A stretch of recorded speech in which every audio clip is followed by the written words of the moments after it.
Hello, everyone, and welcome back to Enterprise AI Unlocked, the podcast where we explore how AI is reshaping the modern enterprise, one decision, one workflow, and one agent at a time. I'm your host, Paul Brzozowski, part of the founding team at Olakai-ai, the enterprise AI intelligence platform that helps organizations measure, govern, and scale their AI stack. Most people deploy AI once and call themselves experts. My guest today has deployed AI multiple times across multiple companies in multiple high stakes environments. Meshach Amuah-Foster is a serial CEO with over 20 years driving revenue growth at SaaS companies, Vimeo, Kayako, running portfolio companies at ESW Capital, and most recently leading Singletrack. He's put AI agents directly in front of customers at Kayako and has overseen AI-driven tools for sell-side bankers at Singletrack as well. He's deployed AI strategies across portfolio companies at the different maturity levels. When you've done it multiple times, you see patterns others miss. If you want to know what actually works when AI meets revenue critical functions, you ask someone who's done it.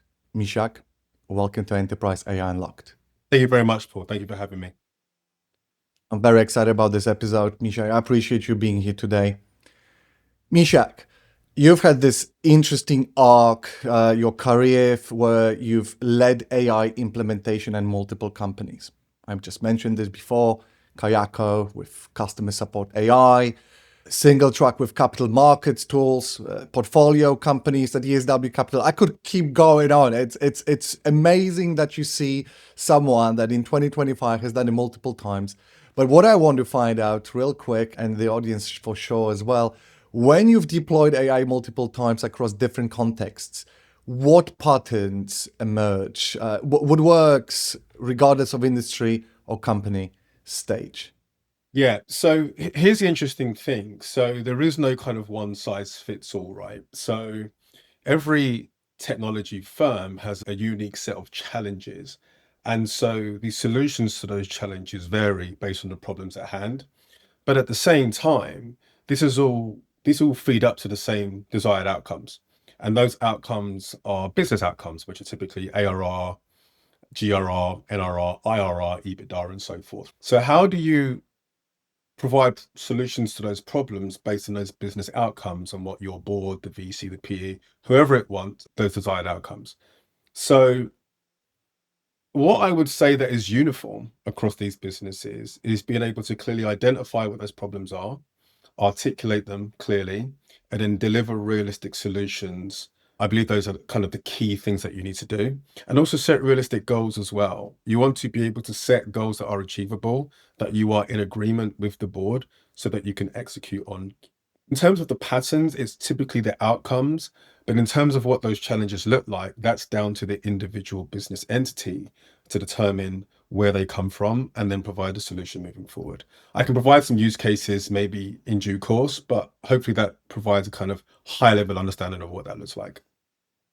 It does, and it resonates deeply with what I've been working through in the past, especially 6-7 months as we see this emergence of AI agents. We will get to that in a little bit, but I think one pattern that kind of stood out for me, Meshach, set realistic goals, expectations, have a plan, and make it unique to your use case. Let's go back to Kayako, where you launched AI agents pretty early in the agentic economy ecosystem.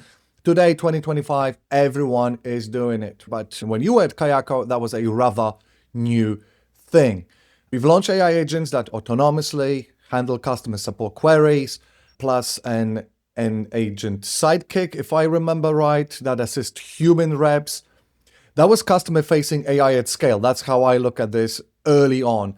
Walk me through that decision. What gave you the confidence to put AI directly in front of customers? And what did you learn that you've applied since?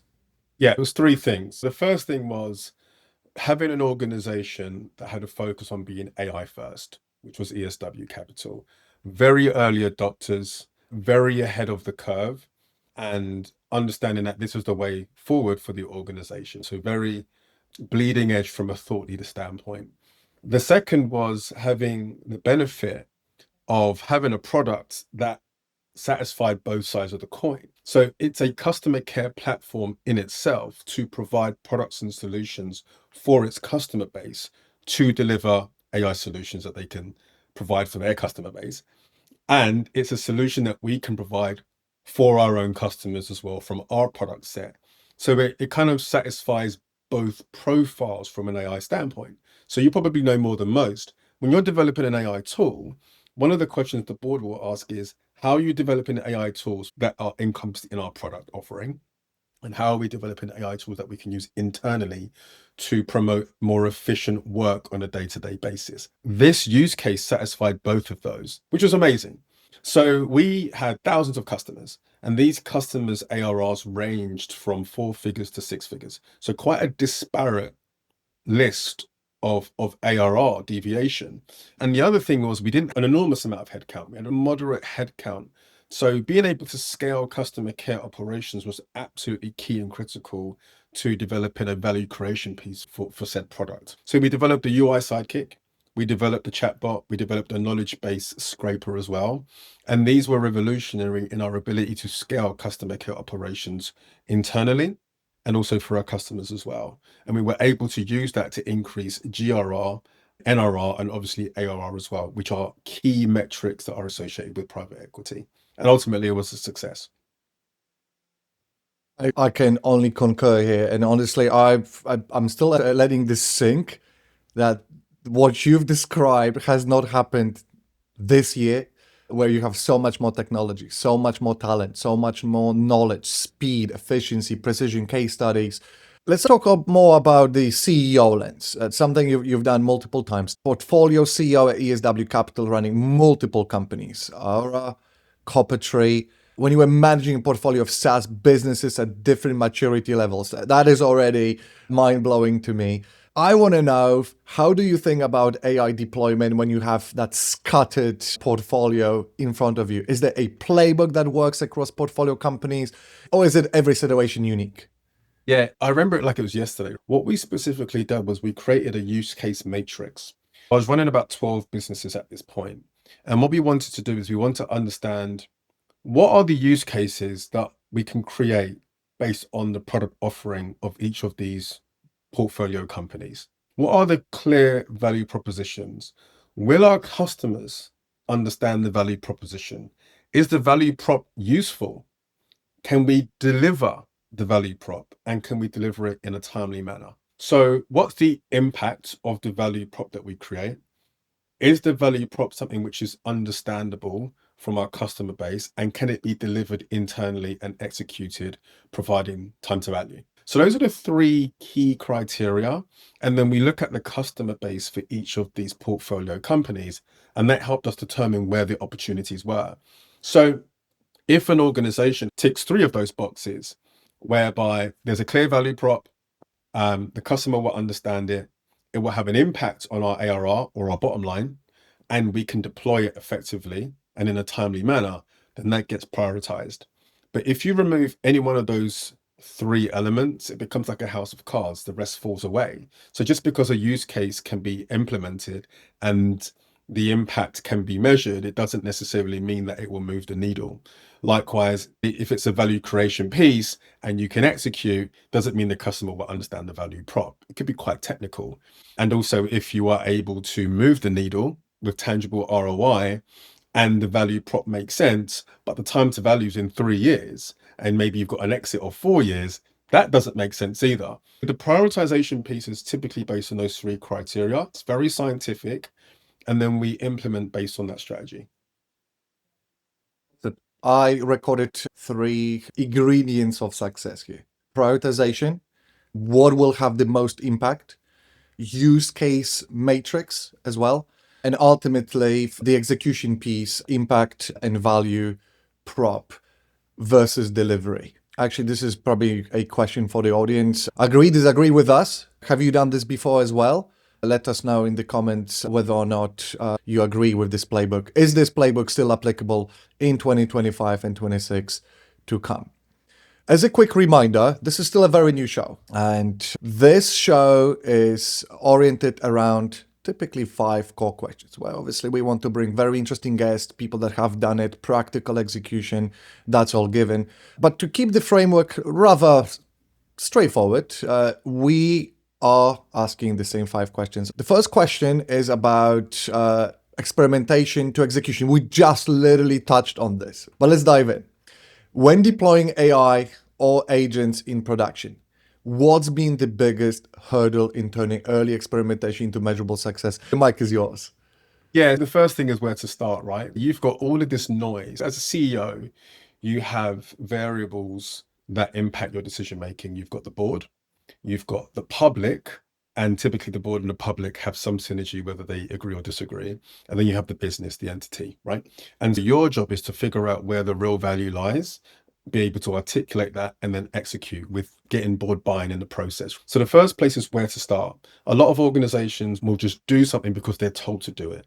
And if that's your approach, then you're not going to get anything tangible to deliver, especially if you don't believe in it. Alternatively, you can't do everything at once all of the time, because then you spread yourself too thin. So my recommendation is pick 1, maybe 2 projects that you believe will move the needle, whether that's from a revenue standpoint, or whether it's from an operational standpoint. Okay. Set the prioritization piece, which links into our previous around impact, time to value, and the value prop, and lose quickly. If you find that something isn't working in your favor, don't double down, move on to something else that you believe can successfully move the needle in the business. And then the final thing is get board buy-in. I'm a big proponent and I'm a big believer of delivering ideas for projects, formulating the approach to how you're going to execute, but providing 2 to 4 different ideas and actually delivering that to the board and then getting buy-in, right? These are the areas that we believe we can improve the business. This is where we believe we've got a qualified opportunity issue, we've got a volume issue, or we've got a meetings booked issue. This is where we think we can improve the business. And these are the AI tools that we need to do that. And this is the time to value, this is the impacts. What do you think? Or we've spoken to customers, and here's where we need to develop the product based on customer feedback and also based on what the market is doing. These are the AI tools that will help our engineering function get things into dev, testing, and prod at a quicker rate that can develop these products. What do you think? But all these things require resources and money. So get these ideas, deliver them to the board, whether it's your VC, whether it's your board, whether it's your PE, and then make a group decision, because I believe that the board and the SLT or the ELT should win together and lose together. So that's what I would do personally. I love that perspective because there's that ingredient that is circulating through our conversation, PEVC playbooks. You mentioned this multiple times, setting expectations with your board, with your investors. I think that's what really brings your unique perspective and lens. That's why I'm so excited about having this conversation today with you as well. Jumping to our second question, Meshach. Personally, my favorite. Let's talk metrics. You've worked obviously with VC, PE principles, focus on ARR, EBITDA, net margin, IRR. If you had to pick one metric to prove AI's value to your board or investors, what would it be and why? Yeah, it sounds like a cop-out, but it depends on the business. So what I'll do is I'll give you some scenarios. We have one scenario where we wanted to move the needle from an ARR standpoint, which is what everyone wants to do. But we also wanted to achieve a rule of 40. Some organizations are looking at 50 and 60. This particular organization wanted a rule of 40 with ideally a 25-15 split. In terms of increasing top line revenue, what we wanted to do was just get more opportunities into the pipeline. And so that looks at your TAM, that looks at your ICP, and it also looks at messaging as well. So how do we satisfy those 3 areas that allow more opportunity into the funnel? There are AI tools that you can leverage to do that from a prospecting standpoint, which then allows salespeople to do what they do best, which is actually run the discovery call, create high-level ROI strategies that then apply to them moving an opportunity to validation and then ultimately to negotiation, commitment, and close. So that's one scenario. Another scenario is whereby getting opportunities isn't the issue, but actually being able to close the opportunities themselves could be a potential problem. And I don't like using the term price, because if you're losing on price, it means you're not creating enough value. But it could be a product gap. and salespeople can't help that. So being able to understand the areas of where the product needs to develop, and then leveraging the engineering function to help you develop those products at speed based on customer feedback. And you can use AI tools from an engineering standpoint to help you do that, right? So my answer to you, Paul, is it depends on what the use cases are. And as a CEO and as an ELT and as the SLT, you have to decide what those are, and again, get buy-in with the board. I've worked in organizations also where EBITDA is a massive focus. So you're looking at tail end, majority or 100% owned PEs. And in their approach, they want to maximize, yes, ARR, but EBITDA is a massive focus as well. And so that looks at using your existing personnel and being able to deliver above and beyond product sets and go-to-market strategies accordingly. I've worked with VCs who have an expectation of anything from 50 to 100% ARR increase, right? Not 20, not 25, but 50, 100%. And in order to do that, you need to address your TAM, value proposition, book meetings, move them through the funnel, and so on and so forth. Are they a 3-year or a 5-year or a 7-year hold? Are they a long tail business who sunset products? Are they an organization that are running at 3 million and they want to get to 12 million? We can 4x your ARR, we can increase your share price, your fair market value. And again, there's certain tools you can do for that. So it really does depend. It does depend indeed. And I love how analytical you've gone here. And I totally agree with you. And what I love about the agentic ecosystem growing right now, Meshach, is that you can almost have many agents that will address multiple problems at the same time working for you. With everything we do in this ecosystem today, with the speed of deployment, I feel that we are, for the probably first time this year, in a great position to deploy all these agents to address the elements you said. And what differentiate average CEOs, average leaders, revenue leaders, whomever you are, from those that are forward-looking is the fact that you are able to unravel what are the metrics that we need to chase and apply the agent and then ultimately measure it at the same time as well.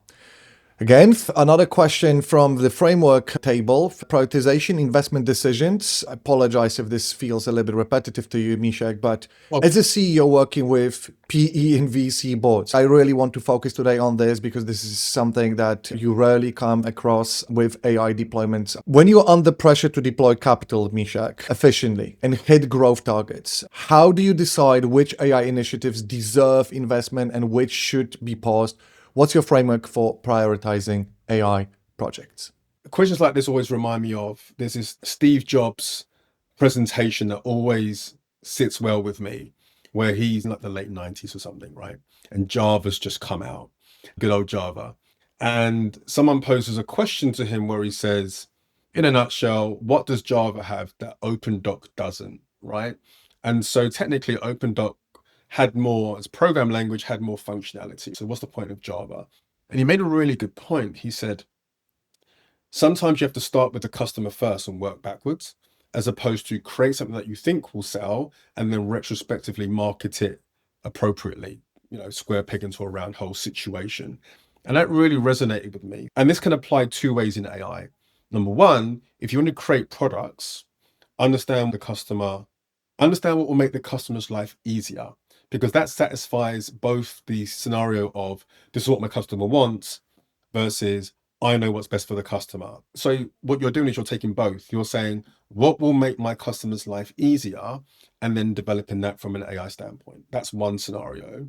And then the other scenario is because we live in the real world, and you also have to look at moving the needle from OKR or a KPI standpoint. So if you are going to look at these specific inefficiencies, looking at which ones need most addressing, it could be based on your sales and marketing funnel, it could be based on your product delivery, it could be based on your engineering function, whatever it might be, and then working backwards. Just like how a salesperson owns a target, right? You figure out what your target is, you figure out how many deals you need, and you work backwards. That's the same with any other department within the organization. So figure out what the end goal is, whether it's the customer or whether it's a metric, and then work backwards. And that will help you figure out where to start from an AI standpoint. Because AI isn't limited to a department. It can work in sales, it can work in account management, it can work in marketing, it can work in product, it can work in engineering, it can work in HR, it can work in IT and your back office, it can work across the organization, it can work in legal, it can work with your CISO. So figure out where the two areas in your business that need most attention and then work backwards from there. There's a lot to unpack. I want to keep the momentum going of the show, but I may actually get back to you on a couple of those points because you touch on something which is extremely close to my heart, and I want to actually build up on this. But just moving forward with the framework questions, and then we'll have a little bit more open and Q&A at the end of it as well. Governance, risk, and control. I know that you've deployed customer-facing AI agents at Kayako. We talked about it. You've implemented AI in capital markets, a rather highly regulated, where bankers are using it for client research. Those are high-stakes situations. How do you balance innovation with control, ensuring AI doesn't damage customer relationships or regulatory compliance? Yeah, I've worked in businesses where the requirement for accreditation and compliance is 1 page, 2 pages. I've worked in organizations where it's 50 pages, like literally 50 pages, right? Right. Breadth. I would just say, look, make sure you have your first party data. Make sure that you are adhering to the rules and regulations of your country. For example, Germany may be more strict than the US. Make sure that you're GDPR compliant, understand the regulatory framework around what you're doing, make sure you have the right accreditations. And if all else fails, just have a strong CISO. There are a lot of strong CISOs in the market. There's a lot of CISOs who are fractional or who run by contract now. If you're running at anything between 1 and 20 million, you probably don't need a full-time CISO. If you're running at anything more than 20 million, then yeah, maybe a full-time. So again, it's a case-by-case basis. So if all else fails, just have a strong CISO. I love this answer. I'll just punch it right there. I'm interested in, just to jump in, I'm interested in what you wanted to talk Yeah. about before that. You said something's close to your heart, and that's kind of piqued my interest. So what, if you don't mind me asking, what was that? Just maybe with a backstory. We've known each other for quite some time. We met back in the UK, and we both work in the sales organizations. Your career is just something that is very impressive to me. And when you talk about prioritization, I just absolutely love how you frame the approach from the sales lens and the revenue generation perspective, that driving that top of the funnel energy. And that is close to my heart because my background as well, maybe not so much nowadays, but back in the days, we all were responsible for delivering rather large tickets. Yeah. And we believe that this is an important element. I guess just circling back on it, it's that sales seed potentially in the both of us that we still carry through our careers as we continue the journey in 2025 and beyond. Honestly, just landing this super quick, AI is new. AI is new to all of us. You can have agents for everything. You mentioned departments. What I see at Olakai and working with design partners is that departments are already scattered with tens, sometimes hundreds of agents. It's almost a wild west in some cases. And what really polarizes me a little bit in a positive way, we're all learning here at the end of the day, right? Is that people don't necessarily apply the prioritization lens, and they don't necessarily apply the formula, the playbook you mentioned about, which is work backwards. Like, what do you want? And the next question that we covered after that was the governance, risk, and control, which not many people want to talk about because it might be perceived as a negative. I, at Olakai, want to actually coach and teach my customers that governance is removing barriers. It is an actual positive vehicle of change. And when you have foundations set correctly, which is, in my opinion, measurement, understanding your AI state in this case, followed by a good foundation of governance, staying compliant, and having all the visibility into the issues that may arise. To your point, GDPR, California AI Acts, European AI Act kicked in earlier in August, right? This is all happening. This is all going to be even more important to cover. And I want to perceive this as a foundation and as an enabler rather than a barrier. And maybe I'll just close it right here. Thank you, Misha. I appreciate that. Closing on, just future outlook, next horizon, classics. As you look ahead, where do you see enterprise AI creating the most tangible impact over the next 12 months? Specifically, again, close to our heart, specifically in revenue critical functions like sales, marketing, and customer success? If your focus is sales, if it's revenue creating opportunities, so sales, marketing, account management, customer success, etc., renewals, it will always depend on where your focus is. From a macro standpoint, I think there's a lot of organizations in this space, and like any space, there are winners and losers. The last 2 years, we've seen companies like Nvidia, who make the chips, stock price increased by 1,500%. We've seen Palantir in the last 24 months increase by over 3,000%. You've got ChatGPT more from a content creation standpoint and the rest, right? So the market cap indicators are there. In order for this to work within an organization, there needs to be clear indicators and routes to profitability. You need to be able to clearly show the method to the madness, and that will determine the application that you use within the organization. So again, I'm intentionally sitting on the fence because it depends on what your goals are, what your priorities are. Your ARR might be fine, or your ARR growth might be fine, but maybe you've got an NRR issue, or maybe you can't expand the customers that you have, right? Or you sell products, but then you lose them to maybe another competitor. So maybe your stickiness is lacking. So how can you use AI tools to mitigate that? One thing I will say with governance tools like Olakai is there's two routes to market, right? In terms of any organization that sells products, you can strategize, philosophize, and analyze, and then sell, right? Or you can sell, get the product out there, get it on desktop, which a lot of businesses do, and then land and expand from that standpoint, kind of figuring it out retrospectively. And you might call that shadow AI, right? I think shadow AI is really interesting. It already does the work for a lot of AI companies, which is being sold into many businesses on the front end. And then what happens is, especially with enterprise businesses or large businesses that have anything from 1,000 employees upwards, you're going to need to actually regulate this so you can measure it and use it to your benefit, not just from a economies of scale standpoint, but I'm actually from a ROI standpoint. So tools where you can measure AI being used across the organization, across different departments, and using analytics and reporting to measure each of those, optimizing spend, economy to scale, and so on and so forth. A bit like a CRM, right? You wouldn't have a sales team without a CRM.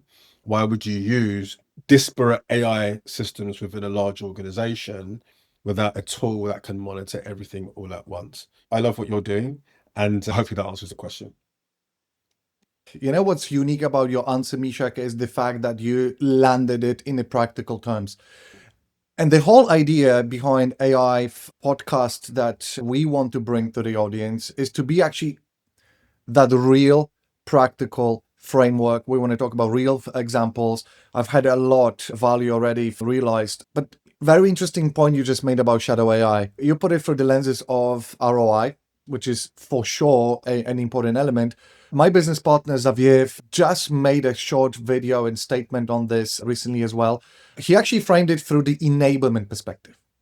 Enablement that I guess will drive efficiency, which will hopefully turn into the productivity, which means ROI, which means the lens of revenue that you brought in as well. So it's very interesting how you can think about the problem and it will most likely have the same impact at the end of it. So it does indeed answer my question.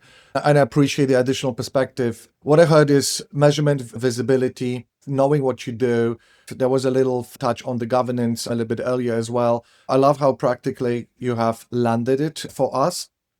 And that I guess is like a really nice segue to the couple of closing questions. These are the ones that I know we haven't prepared for. Sometimes, my dear audience, I will try to be more spontaneous on those podcasts as well. So I do apologize, Misha, but I do have a couple of unique deep dive questions for you. And this one is about the sales framework for AI adoption. And look, you've spent 20 years in sales leadership. We just talked about it. When I think about how sales teams qualify opportunities, whether it's BANT, MEDIC, I Love GAP framework, how do you apply that same rigor for evaluating AI opportunities? Is there a sales qualification framework for AI projects? I feel like you kind of already answered this a little bit, so you're stealing my show here. Let's get it. Yeah, I think, look, the KPIs are the same, right? From 1,000 years ago, a sales KPI is the same. If someone's a suspect, they're a prospect, they are qualified based on certain criteria, they are validated through a process, you attach ROI to that validation piece, you formulate that against a price, you sell effectively, you hold your price, you negotiate terms, you sell, right? That has not changed and that will never change, right? The KPI is the same. The deal cycle can vary based on the amount of information available. As time moves forward, buyers tend to remain more anonymous as possible. And I think that's a statistic, something like 75% of buyers have already made up their mind before they actually raise their hand, right? So what AI does is it doesn't change the KPIs, but it serves as a catch-all for trying to help you understand the science and the data around optimization for every part of that deal cycle. That's really all it will do from a sales and marketing standpoint. So can I more quickly identify my ICP? Can I more quickly identify the right question that I need to ask in this qualification call? What are the key words that I say, a salesperson says, or a buyer says that indicate that there's a strong interest in a potential purchase? How many meetings need to occur that determine how likely this deal is to come in this quarter or the next? How many points of contact or how large is the decision-making unit and what people need to be involved in that? So again, we're looking at it from a data standpoint. I would just say it's important to understand the reasoning for why questions are asked, not just the data. But AI is absolutely a strong proponent of helping you understand the data from an enablement standpoint and a go-to-market standpoint. There is one line that started going through my head when you mentioned that some are suspects, some are prospects. This line really, really resonated with me, and I'll tell you why. Because, in my opinion, for what is happening in the agentic ecosystem today, we think that agents are an answer for everything we do. We have all that futuristic expectation of productivity from it. Very little we know sometimes about the real results of it. That's a separate topic for a different conversation. But some are suspects, some are prospects. The real leaders and the precision of choosing who were the suspects and then actually cutting it off. I'll take a note of it and I'll dwell on this more. So I appreciate you bringing that perspective. And the last closing question, I feel like we always go back to your background with Ps and VCs, your growth playbook, essentially that profile that has worked with multiple Ps and VC principles across your career, Axel KKR, ESW Capital, and others. These firms have growth expectations, 2, 3x, maybe more, margin expansion, exit in 3-5 years. It sounds like a rather dynamic opportunity to be had. Based on your experience leading companies in these environments, how does AI fit into that playbook today? Is AI a revenue accelerator or a margin expander? Where's your thought here? Again, so it depends on the modus operandi or the agenda of the organization, right? Again, this isn't a rule, but it's a trend. So a VC may focus more on a 50% to 500% increase in the ARR.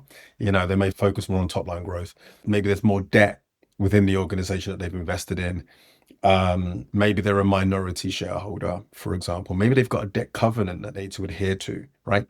So there's more varying factors, whereas a PE back, again, depends on the maturity. Is it an emerging buyout? Whatever it might be, they may have more of a focus on EBITDA. They may be a majority shareholder. They may have less debt or no debt, right? They may have more of a rule of 50 focus, where a large proportion of that is EBITDA, right? So it really depends on the strategy of that PE. Are they a buy and hold for a 3-year period, a 5-year period, or are they a buy and hold indefinitely until they sunset the product? So it really depends on what their strategy is. It really depends on the backer. But a couple of examples, if you are working with a company whose focus purely or majority is on ARR, then you want to look at what kind of sales acceleration that you can leverage and then look at where the inefficiencies are. Is it getting meetings? Is it qualification percentage? Is it validation percentage? How do you fix that?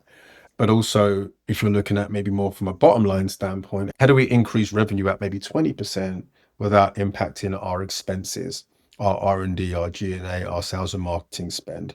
How do we not top out from an LTV to CAC ratio, for example? How do we make sure that our customer acquisition cost isn't too high, or our sales and marketing costs aren't too high, whatever it might be? So there are tools you can do to figure that out. Thank you. I really appreciate that additional perspective, more examples, and hopefully this helps some of you guys listening to today's show, as you might be already in that situation, or you're looking to be part of that playbook, or just looking at deploying AI in the P of VC environment. Hopefully that has been insightful to you as well. Well, Meshach, this has been fabulous. I think the biggest takeaway is this reframe for me. AI isn't an efficiency play, it's a revenue play. The question isn't, can AI save us time? It's, can AI help us close more deals, expand customer relationships, and drive measurable growth? That's what I really picked up from our conversation, amongst the other examples that you were generously sharing with us. For everyone listening, if you are deploying AI in customer-facing roles or revenue-critical functions, in my opinion, Meshach has given us a framework.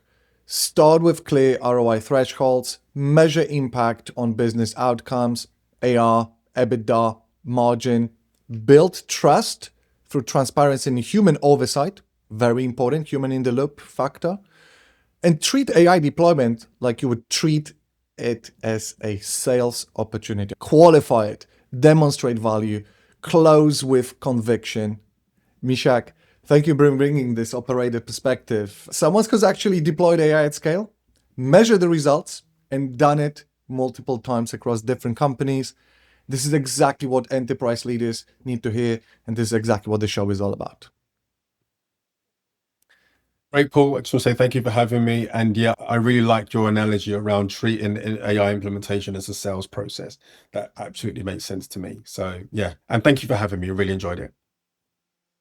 It's been a pleasure. Pleasure's been mine. And dear all, that's a wrap on today's episode. If you enjoyed this conversation, be sure to follow Enterprise AI Unlocked wherever you get your podcasts. Next week, we'll continue exploring how measurement, governance, and enablement come together to turn AI innovation into measurable results. I'm Paul Brzozowski from the founding team at Olakai, and I'll see you next time. Cheers. Thanks, Meshach.